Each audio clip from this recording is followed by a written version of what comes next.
We're going to look at the serial port. This allows us to run some testing. It also allows us to control objects, and ultimately this is going to lead to us building some robots, where instead of sending data over a cable, we're going to send data over Bluetooth, but it uses exactly the same code, and we just need to alter our circuit slightly, and it uses exactly the same code using what's called a Bluetooth module. So by the end of this, you should be able to write a string to the serial port, write a number to the serial port, monitor the serial port via the serial monitor, read a character from the serial port, turn on an LED based on the character, and hopefully you'll also have a look at some test scripts. So the first thing we need to do is use our serial port. So this serial port operates on pins 0 and 1. That's why we say don't use them for LEDs and buttons and such like that, because it's used, these pins 0 and 1 is used to communicate with the PC over serial. Okay, so the first thing we need to do is look at the code. There is no code before setup at this point. In setup, we begin by the line serial begin, and we have to give it a speed. Now you can see here there are various speeds to go for. The easy one is 9600, and that means that it sends 9600 characters every second, 9600 bits every second when it's communicating. We can go faster if we need to, but that is the default, and most stuff that we want to communicate with defaults to 9600, so unless there's a reason to, that's what we're going to keep it as. And that's all our setup. Now to use it, what we then want to do is it's like print, like we used in C#. So if we want to do something, then we can send serial print and we can send some information. Now we're going to send a string, so I'm going to say hello, close the brackets, put a semicolon in there, and I'm going to see what happens. So I'm going to upload it.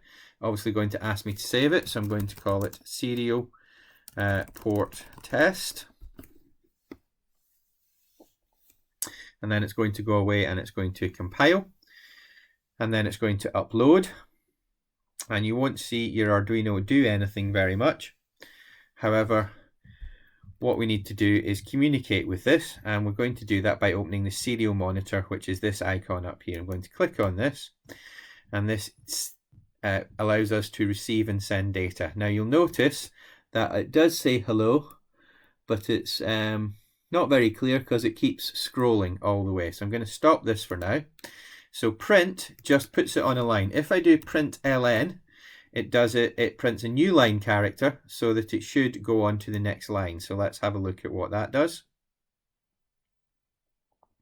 It's uploading, open the serial monitor, and now each hello is printed on a new line. So we can go a little bit beyond this if we want to. So for example, we can do print ln and we can go hello, and then we can go serial print ln, stands for line, and I can put David. So as this is uploading, have a little think about what you're going to expect to see on my serial port when I open this. And it says hello David. You'll notice that there's no space between the hello and the David, and that's because when I go back to my original code, there's no spaces there. So if you want spaces, you can either put a space at the end of the hello, or you can put a space before David. Either works. I'm going to put a space there. Let's upload. So the print means there's no new line, so David goes on the same line, and the ln means that it prints a new line, so it says hello David. Now you notice this does it a lot of times. If I only want to do it once, well, the loop runs over and over and over again, so I need to cut it from the loop. And then if I put it in setup, setup runs once at the start, and therefore if I put stuff up there, it should only happen once. So it says hello David and doesn't repeat because the setup runs once at the start of code. Now that's all very well, but we also want to be able to read from the serial port. So if I come over here and it says sends. So what we can do here is we can read a character. Now there's a lot of code here, so let's have a look at what it's doing. First of all, I need to begin with char C. What this is doing is it's creating a character C that I can read from my serial port. I'm then going to use a while loop which keeps repeating while what's in the bracket is true. So we use this code which is serial available. So that's saying, is there something to read? Has the Arduino sent some data to the computer? And it says while serial available, so as long as there's data there to do something with, it's going to keep repeating this code. If there's not data there, it's going to skip it. So we're going to start with my open curly bracket, press enter, and it gives me my closing bracket, and it indents it for me. So the first thing I need to do is I need to read from the serial port. So this means take the character that has been on the serial port, and what I need to do with that character is store it in C. I can now test that character using an if statement. So I'm going to go if C. Now, I use the double equals because remember, a single equals makes something equal to it. A double equals tests if it's equals. So if C equals Y, so that's if the character is Y, then I need to do something. I'm going to leave that blank for now, skip down and go else, open my curly bracket, press down. Okay, so let's have a look, and I want my else if C equals N. Now you'll notice I'm using single quotes for these characters, and I used double quotes for my messages earlier. If there's only one character, we use single quotes, and that's a char. If we use more than one character together, we use double quotes, and that's called a string. And C is very picky about picking between those. So here I can test if it's Y or N, and if it's not Y or N, it's just going to ignore it. So let's see what we can do. If we were writing this in C#, then we would just do something about printing. So let's just print a message and say yes for Y, and let's print a message that would be no for N. But let's do a new line to make it a little bit easier and do print ln. So I'm going to upload this code.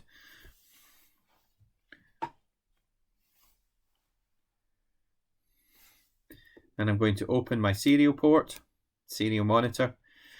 It doesn't do anything because I need to send it a letter. So I'm going to type Y, and I can either press enter or hit the send button that's over here. I'm going to press send button, and it's read the Y and it's printed yes. If I type N, and then press the send button, it comes back no. And if I press something like F, so it's a letter that's not recognized, it does nothing. If I do a little string, Y, Y, Y, N, N, O, O, Y. So what should we expect to see at the moment when I press this? I'm sending Y, Y, Y, N, N, O, O, Y. So it has done yes, yes, yes, no, no, yes. So every Y it's printed yes, every N it's printed no, and everything else it has ignored. And that's okay. It's kind of cool, but it's not really what we get into microcontrollers for, because we want to use this to actually control some electronics. So let's have a look at that next.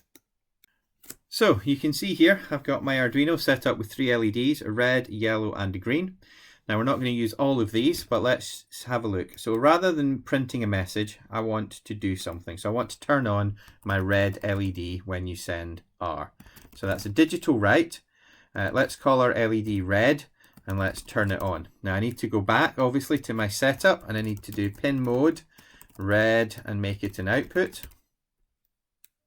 Helps if you spell output correctly. And then I need to go back up to before setup, and I need to define what red is. Int red is equal to 3. Okay.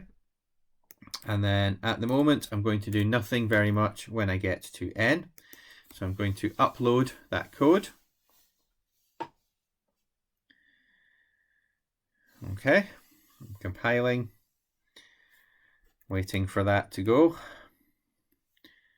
So I've introduced a new function. It takes a little bit longer. Uploading. Okay, and that's done. So I can now open my serial monitor.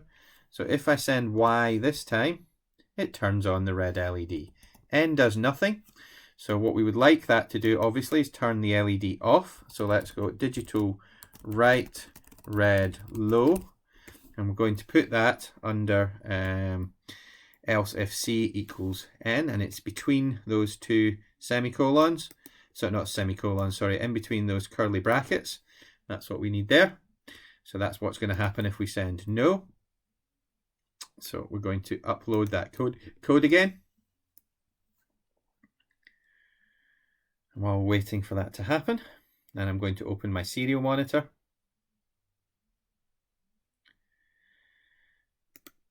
Okay, so open my, didn't quite finish uploading before I open my serial monitor. So I need to click it again. It'd be very nice if it thought, oh, you haven't changed it. I don't need to compile again. But it does, so it's going to compile.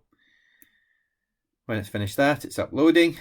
You get a few flashes, okay, and then I'm going to click on my serial monitor. So Y should turn the red LED on, and N is going to turn the red LED off. So you can do more complicated things like flashing and doing all kinds of things in there. And I should say the delay in the image there was just to do with the delay in the from my mobile phone, which is recording the Arduino. It does happen pretty quickly. So let's see how to do this in the simulator in Tinkercad. So I could create a new circuit, but let's use the traffic light one and modify that instead. So click on Options and Duplicate. And then just wait. Don't click it again because you're going to get multiple copies. So again, it's a little bit of a waiting game. I think this takes a little bit longer on my computer at the moment because it's running the video software and recording and stuff like that. So I'm going to rename it. Instead of calling it copy of traffic light, I'm going to call it serial port test. Okay. Then what I'm going to do is I'm going to go to the code. Now Control A will select all and press the delete key to get rid of it. And then I need to get my old code. So here is my code. So I'm going to go edit and go select all. Then I'm going to go copy. Back in here, right click and paste. I'm going to close my code, and then I'm going to start my simulation. And then I'm going to open my code again because at the bottom is the thing I'm interested in, which is serial monitor.